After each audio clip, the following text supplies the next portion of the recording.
Hello students, मैं हूं आपका educator Kamalaksha Jha. And guys, जैसा कि आज संडे है तो आपके सामने वीकली करंट अफेयर्स का ये टेस्ट आ गया है। जो भी स्टूडेंट सिविल सर्विसेज की तैयारी कर रहे हैं उनके लिए बहुत इंपॉर्टेंट है ये टेस्ट। एंड तक पूरा देखिएगा और पूरे क्वेश्चन जो है वो अटेम्प्ट कीजिएगा। इंग्लिश हिंदी दोनों में क्वेश्चन आपको यहाँ पर मिलेंगे। तो ऑल द बेस्ट, टेस्ट को शुरू करते हैं। But before that, Kamalaksha Jha मेरी फेसबुक प्रोफाइल है, इस पर जाकर आप मुझे फॉलो कर सकते हैं। ये आप ही का चैनल है, इस चैनल को सब्सक्राइब कर लीजिए, current affairs by Kamalaksh Jha.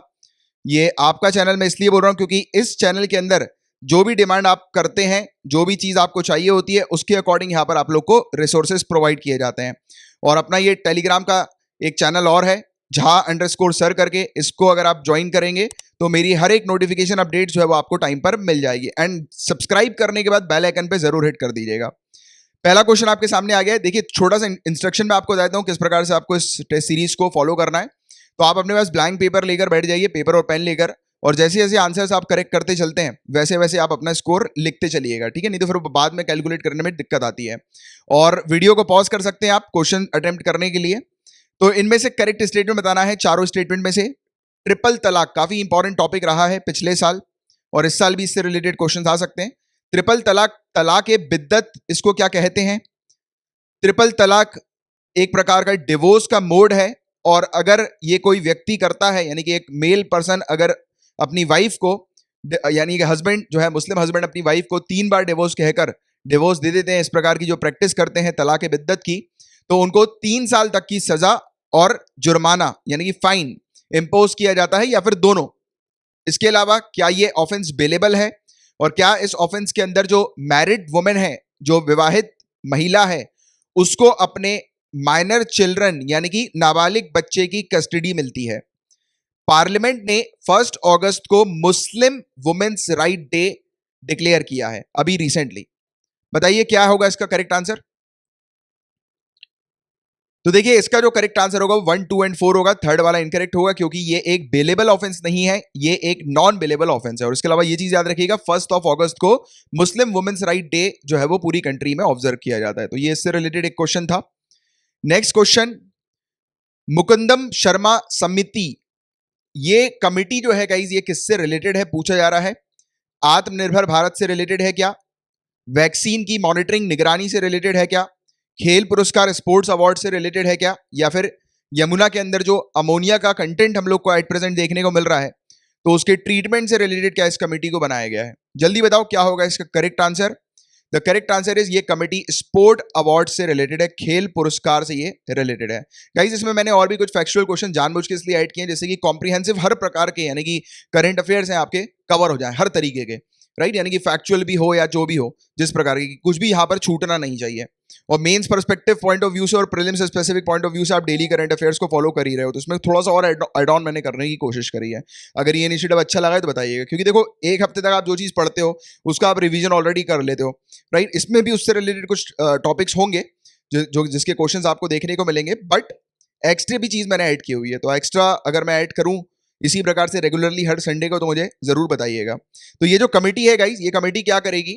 अभी इस साल 2020 में जितने भी स्पोर्ट्स अवार्ड होंगे, जैसे कि Rajiv Gandhi Khel Ratna award, Dronacharya award, Arjun award, Dhyanchand award, Rashtriya Khel प्रोत्साहन पुरस्कार अवार्ड, मौलाना अब्दुल कलाम आजाद ट्रॉफी, तो इन जो फलाना अवार्ड हैं, तो ये अवार्ड किसको दिया जाएगा, तो उसके बारे में सिलेक्शन जो है ये कमेटी करेगी, कंडक्ट करेगी। तो इसको लेकर ये सिलेक्शन कमेटी हम लोग को देखने को मिली है।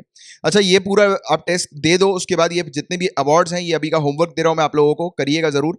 ये जितने भी अवार्ड्स हैं उनके बारे में 2-4 जो लाइनें हैं इंपॉर्टेंट वो पढ़ लीजिएगा, क्योंकि स्पेशली यूपीएससी में भी अवार्ड से रिलेटेड भी क्वेश्चन आते हैं। अगर आपको पता होगा तो प्रीवियस ईयर क्वेश्चन देखोगे तो आपको मिल जाएंगे। इनमें से आपको करेक्ट स्टेटमेंट बताना है। अभी हमने डिस्कस भी किया था ग्लोबल टाइगर डे के बारे में, आपको याद रहा होगा कुछ समय पहले। तो पेंच टाइगर रिजर्व, क्या ये मध्य प्रदेश में है? और क्या यहां पर सबसे ज्यादा नंबर ऑफ टाइगर्स हैं? सत्यमंगलम टाइगर रिजर्व, क्या ये केरला के अंदर है? और क्या यहां पर सबसे ज्यादा इंप्रूवमेंट रजिस्टर किया गया है? और ग्लोबल टाइगर डे, क्या ये 29 जुलाई को ऑब्जर्व किया जाता है? जल्दी बताओ क्या होगा इन तीनों में से करेक्ट। द करेक्ट इज 1 और 3, क्योंकि सत्यमंगलम टाइगर रिजर्व जो है वो तमिलनाडु में है, ना कि केरला में, राइट? तो ये चीज आपको पता होनी चाहिए, इस प्रकार की चीजें अक्सर आ जाती हैं। Aravalli mountains, Aravalli mountain range इन पर्टिकुलर स्टेट में कहां कहां से होकर गुजरते हैं, यानी कि क्या इन स्टेट, इन चारों में से किन किन एरिया, किन किन स्टेट्स यूटी के अंदर हम लोग को अरावली माउंटेन्स देखने को मिलते हैं? जल्दी बताओ क्या होगा इसका correct answer. The correct answer will be guys all 1 2 3 4 Delhi, Haryana, Rajasthan, Gujarat. इसी ऑर्डर पर हम लोग को देखने को मिलते हैं कि ये होकर गुजरते हैं अरावली माउंटेन। ठीक है, ये चीज हमने देखी। अरावली माउंटेन न्यूज में क्यों था? ये देखो, ये अरावली रेंज आपको दिखाई दे रही है, ये पूरी रेंज आप देख सकते हो, ये पूरी रेंज अरावली की हम लोग को देखने को मिल रही है। ये न्यूज में क्यों था? क्योंकि यहाँ पर बताया जा रहा है कि आईआईटी कानपुर के जो रिसर्चर्स हैं, इन्होंने देख सकते हैं आप कि ये एक एरियल टेक्निक जो है वो यहाँ पर लेकर आए हैं। ये पायलट बेसिस पर एक एरियल सीडिंग टेक्निक अभी हम लोग को हरियाणा में देखने को मिल रही है। हरियाणा स्टेट के अंदर यहाँ पर क्या किया जा रहा है?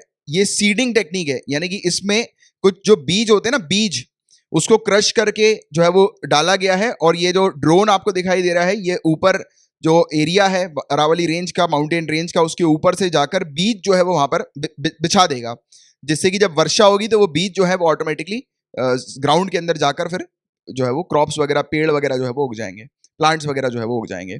तो ये क्यों किया जा रहा है? क्योंकि देखो, कुछ कुछ ऐसे रेस्ट्रिक्टेड एरियाज होते हैं जिनकी देखभाल करना थोड़ा सा मुश्किल हो जाता है। तो ये क्या करेंगे, वहां पर प्लांटेशन पर्पस के लिए, ग्रीन कवर को बढ़ावा देने के लिए, इंप्रूव करने के लिए इस प्रकार की सीड जो होगी वो डाल दी जाएगी, और सीड जो है वो ऑटोमेटिकली जर्मिनेट कर जाएंगे, और फिर वहां पर प्लांट्स, ट्रीज हम लोग को देखने को मिलेंगे। तो ये बहुत शानदार टेक्निक है, पायलट बेसिस पर इसका उपयोग अभी हरियाणा में हो रहा है। तो दैट्स व्हाई ये टॉपिक जो था वो न्यूज में था, राइट।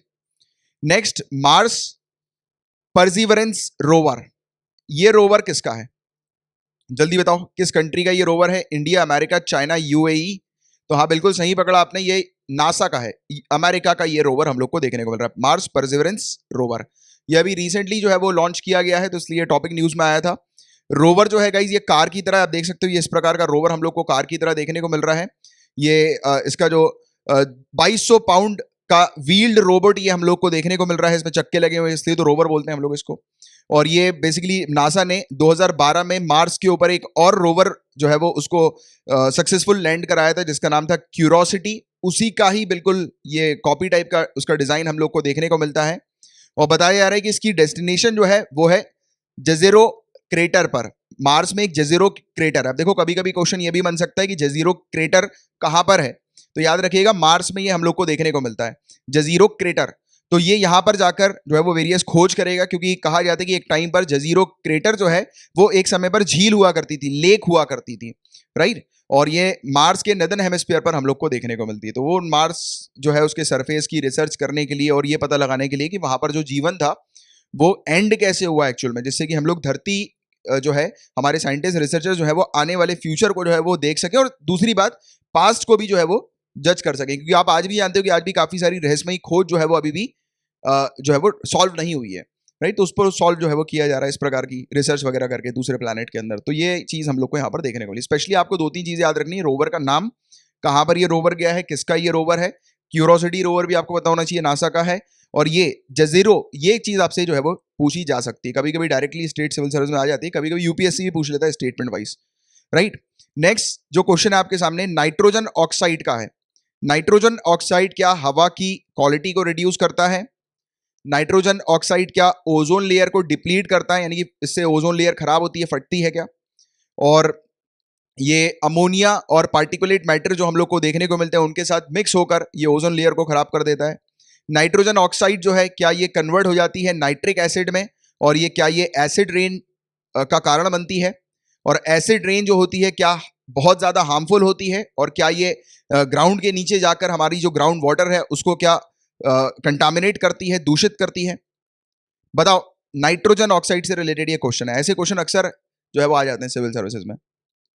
तो देखिए गाइस, ये चारों के चारों ही जो है वो बिल्कुल करेक्ट है, चारों ही बिल्कुल करेक्ट है। नाइट्रोजन ऑक्साइड न्यूज में इसलिए देखने को मिला, यूनाइटेड नेशन की एक रिपोर्ट सामने आई है जिसमें पता लगा है कि दिल्ली के अंदर नाइट्रोजन ऑक्साइड का लेवल जो है वो 70% डाउन हुआ है। और इसका कारण क्या है? लॉकडाउन। लॉकडाउन के कारण इंडस्ट्रीज वगैरह जो है, गाड़ियां वगैरह जो है वो चल नहीं रही है बाहर, तो इसलिए नाइट्रोजन NO2 का लेवल जो है वो नीचे हुआ है, डाउन हुआ है, हम लोग को देखने को मिला है।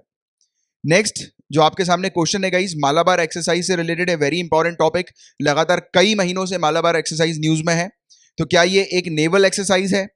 क्या इसको 1992 से कंडक्ट किया जा रहा था बायलैटरल एक्सरसाइज की तरह इंडिया और यूनाइटेड स्टेट्स के बीच में? 2015 तक क्या ये बायलैटरल एक्सरसाइज थी?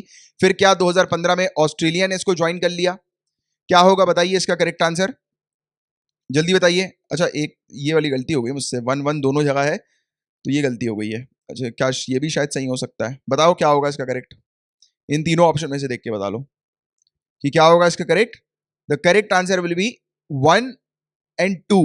थर्ड जो है वो इनकरेक्ट है। Y incorrect? क्योंकि जापान ने 2015 में इस एक्सरसाइज को ज्वाइन किया है और अभी इंडिया चर्चा कर रहा है कि इसको क्वाड में कन्वर्ट कर दिया जाए, क्वाड कंट्रीज में, राइट। इंडिया, ऑस्ट्रेलिया, जापान और यूएसए, तो ये 4 कंट्री हैं। ये क्वाड कंट्रीज हम लोग को देखने को मिलती है। तो अभी ऑस्ट्रेलिया को शामिल करने पर विचार जो है वो मालाबार एक्सरसाइज में हम लोग को देखने को मिल रहा है, राइट। तो ये चीज है।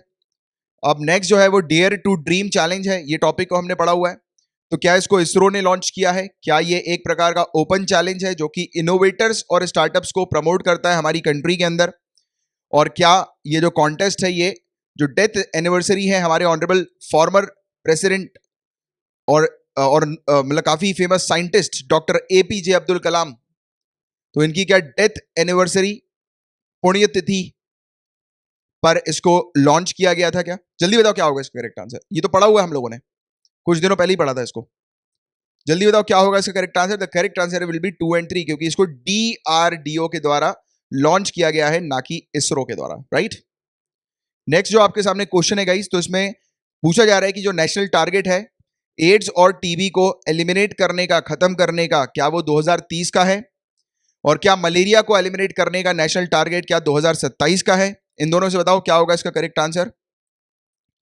एक्चुअली में अभी एक रिपोर्ट सामने आई थी जिसमें पता लगा था कि इंडिया एड्स को 2030 तक एंड नहीं कर सकता। तो आप समझ गए होंगे कि एड्स का जो टारगेट है वो 2030 का है, बट ट्यूबरकुलोसिस का जो टारगेट है वो 2025 का है। जो United nation sustainable development goal का जो टारगेट है 2030 में अचीव करने का टीबी को, यानी कि एलिमिनेट करने का टीबी को, उसके टारगेट से 5 साल पहले का जो टारगेट है वो इंडिया का है। हालांकि बताया गया है कि टीबी भी जो है वो शायद इंडिया एलिमिनेट ना कर पाए, और एड्स के लिए इसलिए भी कहा गया है क्योंकि कोरोना वायरस के कारण जो है वो एक्शन जो है वो इंडिया के द्वारा नहीं लिया जा पा रहा। इसके अलावा नेशनल टारगेट जो है वो मलेरिया को एंड करने का वो 2027 ही है। तो इसका जो करेक्ट आंसर होगा वो 2 only will be the correct answer. Next question, choose the correct pair. Correct pair choose करना है। क्या पंपा नदी केरला से रिलेटेड है? क्या श्री शहीदी अस्थान राजस्थान से रिलेटेड है? क्या मसलित कम्युनिटी आसाम से रिलेटेड है? क्या नाग नदी नागपुर से रिलेटेड है? ये पढ़ा हुआ है हम लोगों ने, चारों की चारों चीज पढ़ी है। बताओ इसको करेक्ट पेयर। ये तो आसानी से बता दोगे आप, काफी डिटेल में हम लोगों ने इन सभी चीजों के बारे में डिस्कस किया था। तो गाइज द करेक्ट आंसर, पंपा नदी आप सभी जानते हैं केरला के अंदर है। शहीदी स्थान आपको पता है कि ये एक गुरुद्वारा है जिसको मॉस्क में, मस्जिद में कन्वर्ट किया जा रहा है, और ये पाकिस्तान लाहौर में हम लोग को देखने को मिलता है। मसलित कम्युनिटी ये हम लोग को सुदान में देखने को मिलती है, दारफुर जो एरिया है वहां पर। तो वहां पर इन कम्युनिटी के ऊपर जो है वो अभी रिसेंटली अटैक किया गया था, मारा गया था। और नाग नदी नागपुर में है। तो ये जो करेक्ट आंसर है वो 1 और 4 will be the correct answer, right. तो ये चीज थी गाइज, और 10 क्वेश्चंस आज के हो गए हैं कंप्लीट। और 10 में से आपका क्या स्कोर रहा है नीचे कमेंट बॉक्स पर जरूर लिखकर बताइएगा आपका स्कोर। एंड लेक्चर पसंद आया है आपको तो गाइज लाइक का बटन जरूर हिट करिएगा। और ये जो आपका चैनल है current affairs by Kamalaksh Jha, इसको तुरंत सब्सक्राइब कर लीजिए अगर आपने सब्सक्राइब नहीं किया है तो। एंड अगर आप मुझे सपोर्ट करना चाहते हैं गाइज तो इसकी PDF परचेज करके सपोर्ट कर सकते हैं। 100 रुपीज पर मंथ के हिसाब से इसकी PDF मैं आपको प्रोवाइड कराता हूं। इसमें आपको क्या मिलता है, डेली करंट अफेयर्स जो मैं प्रोवाइड करा रहा हूं उसकी रेगुलर PDF आपको मिलती है। उससे फायदा ये होता है कि एग्जाम के समय पर आपको अपने नोट्स को प्रेफर करने की जरूरत नहीं होगी। आप सिर्फ PDF स्क्रॉल करेंगे और पूरा हो जाएगा आपको, और एक्स्ट्रा आपको नोट्स वगैरह बनाने की आवश्यकता नहीं है। और साथ ही साथ मैंने ये जो वीकली शुरू किया है ये टेस्ट, वो जो आप पेड कोर्स परचेज करेंगे मात्र मिनिमम 100 रुपीज पर मंथ का, न्यूज़पेपर से भी कम में ये पेड कोर्स मैं ऑफर कर रहा हूं। तो इसमें ये PDF जो है ये वाली वीकली टेस्ट की ये भी इंक्लूडेड होगी। तो ये PDF भी आपको वहीं पर मिलने वाली है, ठीक है। एंड मिनिमम अमाउंट इसलिए रखा गया है क्योंकि मेरे विलेजेस में रहने वाले जो स्टूडेंट्स हैं वो भी इसको आसानी से परचेज कर सकें। और बाकी फिर आप मेरी मेहनत को देखकर आप जितना भी वॉलंटरी कंट्रीब्यूट करना चाहें उतना कर सकते हैं मुझे सपोर्ट करने के लिए। और आप चाहते हैं कि इसी प्रकार से चैनल जो है वो चलता रहे, तो आपका सपोर्ट बनाए रखिएगा, और आपका सपोर्ट ही जो है वो मुझे काफ़ी हेल्प देता है। और इसके अलावा ये टेलीग्राम का चैनल है, इसको भी आप ज्वाइन कर सकते हैं। और पेड कोर्स को कैसे ज्वाइन करना है उसके बारे में डिस्क्रिप्शन में और कमेंट में आप देखेंगे तो पूरी इन्फॉर्मेशन वहाँ पर दी गई है। और मेरे फेसबुक पर भी आप पूछ सकते हैं मुझसे, अगर आपको कोई क्वेरी है तो कमलाक्ष झा पर आप मुझे फॉलो कर सकते हैं, राइट। ये इसकी लिंक है। अब हम लोग मिलेंगे कल, तब तक लिए guys bye bye, take care, have a great day ahead, Tata.